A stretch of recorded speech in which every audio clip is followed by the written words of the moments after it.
বিজনীত চুলাই সেৱন কৰি মৃত্যু এজনৰ। বিজনী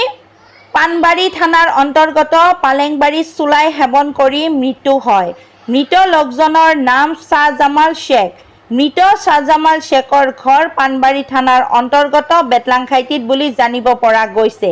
পালেংবাৰীৰ নিবাসী ডালাম বসুমতাৰীৰ ঘৰত চুলাই মদ সেৱন কৰি মৃত্যু হোৱা বুলি অভিযোগ উত্থাপন হৈছে। অভিযোগ অনুসৰি ডালাম বসুমতাৰীয়ে দীৰ্ঘদিনৰ পৰা ব্যৱসায় কৰি আহিছে চুলাই মদৰ। ঘটনাস্থলীত পাণবাৰী থানাৰ আৰক্ষী উপস্থিত হৈ ঘটনাৰ তদন্ত আৰম্ভ কৰে। আৰক্ষীয়ে ডালাম বসুমতাৰীৰ ঘৰত জমা ৰখা বহু চুলাই মদ নষ্ট কৰাৰ লগতে মদ বনোৱা সামগ্ৰীসমূহ ভাঙি পেলাই দিয়ে। অৱশ্যে চুলাই মদ ব্যৱসায়ী ডালাম বসুমতাৰীয়ে ফাৰ্মাচীৰ পৰা অনা টেবলেট খাই অসুস্থ হৈ পৰে বুলি প্ৰতিক্ৰিয়া ব্যক্ত কৰে। যদিও আৰক্ষীৰ তদন্ত অব্যাহত ৰাখিছে। News desk, Bijni first 24।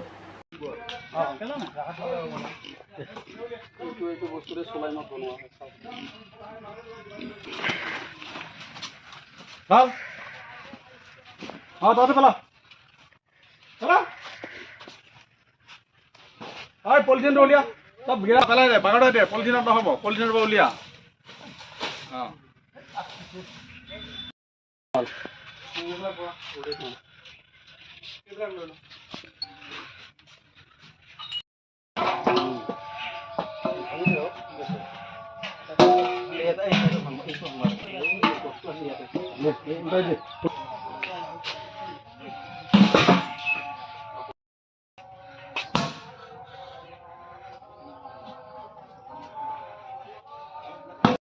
না না এইটোতো আমি জন্মৰ আগৰ পৰাই মা দেউতাই হেৰি কৰি দিছে এনে অলপ অলপ বনাই 5 কেজি 10 কেজি আমি বেলেগত চালানো নিদিওঁ আমি নিজেও ঘৰত খাওঁ আৰু এই গাহৰিৰ কাৰণে বনাওঁ এইখিনিয়ে আৰু কিমান বিক্ৰী কৰে 4-5 বটল কোনোবা দিন 6-7 বটল কোনোবা দিন সেইখিনিও নহয় ইয়াতে বহি বহি তাছ খেলা নেকি তাছ খেলি এনে কেতিয়াবা টাইম পাছ কৰে মানুহ কিমান জনকে আহে ডেইলি নাই এনে আমি 2-3 জনে খেলাওঁ কেতিয়াবা জোৰা মিলাই খেলাওঁ চুলাই খোৱাৰ পিছত তেওঁ অসুস্থ হৈ পৰে কোনে ল'ৰাজন নাই নাই নাই আমাৰ ইয়াতে চুলাই খোৱা নাই সেই চুলাই খোৱা নাই এনে কামৰ পৰা আহে এই ভনীৰ তাতে কাম কৰে ভনীৰ পৰা কাম কৰি আহি ইয়াতে আছিল এদিন ৰাতি ক'লে মই আজি ৰাতি থাকিম ইয়াতে তাতে নাথাকিল তাৰপৰা ইয়াতে নাথাকি যদি আমাৰ ইয়াতে থকা যদি কিন্তু ভাই ওলাই যাব লাগিব ইয়াৰ পৰা তে এনেকৈ থাকিল খেদিও দিছিলোঁ সি নগ'ল আৰু থাকি ৰাতি থাকি এই নেক্সট ৰাতিৰ দিনা এই আজি কামত ওলাই যোৱাৰ পিছত আৰু এদিন ৰাতি থাকছে এই আজি ৰাতিটো থাকি কিনে সেই ঔষধ চৌষধ খুৱাই কিনে এই সুবান ডাক্তৰৰ পৰা টেবলেট আনিছিলোঁ 6টা না কিমান দিছিল সি যোৱাকালি একবাৰ খাইছে আজি ৰাতিপুৱা একবাৰ খাইছে এই কামত যাম বুলি সেনেকৈ কৈ ঔষধ আনি দিছিলোঁ মই তাৰ আজি এনেকৈ যাই তাতে নিজে খোজকাঢ়ি গৈছে খোজকাঢ়ি গৈ তাতে বহি আছিল হাঁফা পথাৰতে এনেকৈ এইবাৰ সি মৰি আছিল এই আমাৰ বডেগাৰ ঘৰত 2জন মিস্ত্ৰীও দেখা পাইছে সিহঁতে এইবাৰ সিহঁতৰ মানুহবিলাকক মাতিছে সেই মিস্ত্ৰীজনৰ নাম নাজানো যেনিবা সেই মাতি আছে যিজনে চিনি পায় যিজনে মানে কণ্টেক্টটো কৰিছে তাতে আমাৰ বডেগাৰ ঘৰত বিল্ডিং বনাই আছেতো সেই বিল্ডিঙৰ 2জন মিস্ত্ৰীজনে দেখা পাইছে যে আপোনাৰ তেতিয়া মৰাই নাছিল মোৰ নাম ডালাম বসুমতাৰী হয় তাৰমানে ভাটিবেলা 4টামান বজাত মোৰ কল যোগে খবৰ এটা আহিল যে পালেংবাৰীৰ মানুহৰ মৃতদেহ এখন ঘৰৰ মানে গুৰিত পৰি আছে ৰাস্তাত পৰি আছে তো সেই মৰ্মে আমি আহি চালোঁ যে হয় ঘটনাটোত উপস্থিত হৈ চালোঁ মানুহটো মৰি আছে